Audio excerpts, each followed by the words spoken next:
पूरी दुनिया में भारत का दबदबा बढ़ रहा है, ये तो हम सब देख रहे हैं। लेकिन सवाल ये है कि इस बदलती हुई दुनिया में भारत की असली चाल क्या है, उसकी स्ट्रैटेजी क्या है। चलिए आज भारत की फॉरेन पॉलिसी के जरिए मॉडर्न डिप्लोमेसी की इस पूरी पहेली को समझने की कोशिश करते हैं। तो डिप्लोमैट्स को लेकर एक पुरानी कहावत है कि एक डिप्लोमैट अपने देश के लिए झूठ बोलने बाहर जाता है। बड़ी मजेदार बात है ना? लेकिन क्या आज के जमाने में भी ये बात सच है, या फिर सच्चाई, जैसा कि अक्सर होता है, इससे कहीं ज्यादा कॉम्प्लेक्स और इंटरेस्टिंग है? देखिए, एक जमाना था जब लगता था कि डिप्लोमैट्स का काम बस प्रोटोकॉल फॉलो करना और हाई सोसाइटी पार्टियों में जाना है। लेकिन असलियत असलियत तो बिल्कुल अलग है। आज का डिप्लोमैट एक ही समय में वकील भी है, एक इन्वेस्टर भी, और जब जरूरत पड़े तो एक क्राइसिस मैनेजर भी। ये कोई सेरेमोनियल रूल नहीं है, बल्कि एक मल्टीटास्किंग एक्सपर्ट का काम है।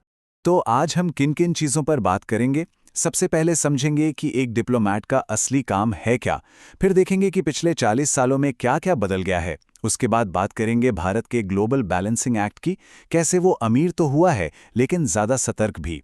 और आखिर में इस नई दुनिया में भारत के सामने क्या चुनौतियां हैं, इस पर भी एक नजर डालेंगे। तो चलिए शुरू करते हैं पहले पॉइंट से। एक डिप्लोमैट का असली काम क्या है? ये सिर्फ हाथ मिलाने और पार्टियों से कहीं ज्यादा है। तो आज के डिप्लोमैट का टूल किट कैसा दिखता है?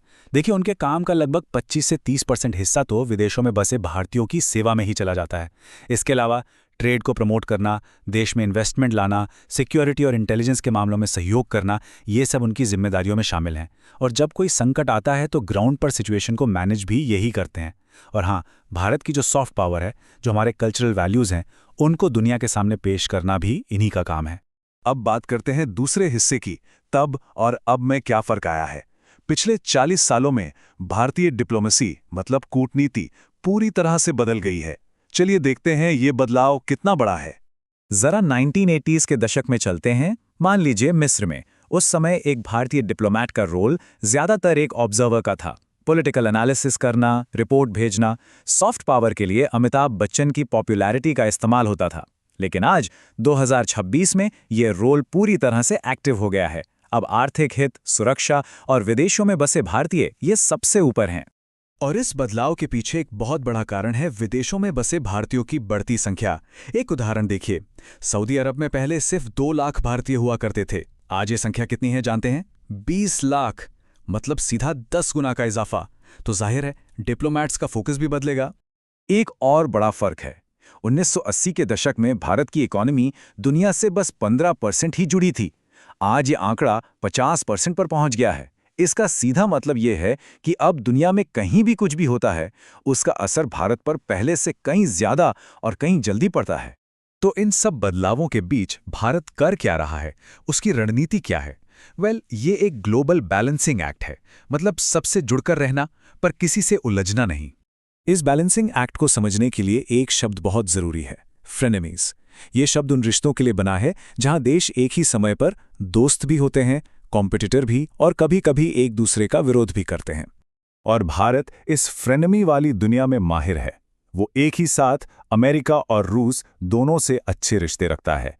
एक तरफ ईरान से बात करता है तो दूसरी तरफ इजराइल से भी। गल्फ देशों के साथ भी दोस्ती है और ईरान के साथ भी। इसी को कहते हैं मल्टी अलाइनमेंट। अब सवाल ये उठता है कि क्या ये भारत की कोई मजबूरी है, कोई कंफ्यूजन है, या फिर ये एक बहुत सोची समझी कैलकुलेटेड स्ट्रैटेजी है?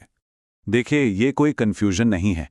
ये एक बहुत ही प्रैक्टिकल स्ट्रैटेजी है जो सिर्फ और सिर्फ भारत के नेशनल इंटरेस्ट को देखती है। उसे ईरान से अपनी एनर्जी सिक्योरिटी भी बचानी है, तो वहीं गल्फ देशों के साथ अपना $200 बिलियन का ट्रेड रिलेशन भी मजबूत रखना है। और भारत की इस नई विदेश नीति का जो सेंट्रल आइडिया है, उसे एक लाइन में समझा जा सकता है, अमीर लेकिन ज्यादा सतर्क। पूर्व डिप्लोमैट सैयद अकबरुद्दीन ने इसे बहुत खूबसूरती से समझाया है। वो कहते हैं, हम गरीब थे लेकिन ज्यादा मुखर थे, अब हम अमीर हैं और ज्यादा सतर्क हैं। इसका मतलब क्या है? मतलब ये कि जैसे जैसे दुनिया में भारत के स्टेक्स, उसके हित बढ़े हैं, वो ज्यादा कॉशियस, ज्यादा सतर्क हो गया है। पहले हर ग्लोबल मुद्दे पर एक ओपिनियन होता था, अब सोच समझकर बोला जाता है। तो ये जो इंटरेस्ट बेस्ड फॉरेन पॉलिसी है, इसका असल मतलब क्या है? इसका मतलब है एक ऐसा प्रैक्टिकल अप्रोच जहां कोई भी फैसला इस आधार पर लिया जाता है कि उससे देश के नागरिकों को क्या फायदा होगा, उन्हें नौकरियां मिलेंगी, वीजा मिलेगा, उनकी सुरक्षा बढ़ेगी, इकोनॉमिक मौके मिलेंगे। मतलब आइडियोलॉजी से ज्यादा जरूरी है प्रैक्टिकल डिलीवरी। लेकिन क्या ये रास्ता आसान है? बिल्कुल नहीं। अब बात करते हैं आखिरी हिस्से की। इस नई दुनिया को नेविगेट करने में भारत के सामने क्या चुनौतियां और कमजोरियां हैं? तो भारत की कुछ बड़ी स्ट्रेटेजिक कमजोरियां हैं। पहली है एनर्जी पर हमारी निर्भरता, जिसके लिए हम रूस जैसे नए सोर्स ढूंढ रहे हैं और सोलर और न्यूक्लियर जैसे विकल्पों में इन्वेस्ट कर रहे हैं। दूसरी है ग्रोथ के लिए कैपिटल यानी पैसा, जिसकी कमी को पूरा करने के लिए हम विदेशी निवेश को आकर्षित कर रहे हैं। और तीसरी बड़ी चुनौती है दुनिया भर में बढ़ता प्रोटेक्शनिज्म, यानी जब देश अपने दरवाजे बंद करने लगते हैं। इससे निपटने के लिए हम अपना इंटरनल मार्केट मजबूत कर रहे हैं और नए ट्रेड पार्टनर बना रहे हैं। तो आखिर में एक बड़ा सवाल बचता है, जैसे जैसे भारत की ताकत और बढ़ेगी, क्या वो हमेशा सतर्क बना रह पाएगा, या फिर एक पॉइंट ऐसा आएगा जब उसे अपने हितों की रक्षा के लिए फिर से मुखर होना पड़ेगा, अपनी आवाज और बुलंद करनी पड़ेगी? ये एक ऐसा सवाल है जिसका जवाब हमें आने वाले वक्त में ही मिलेगा।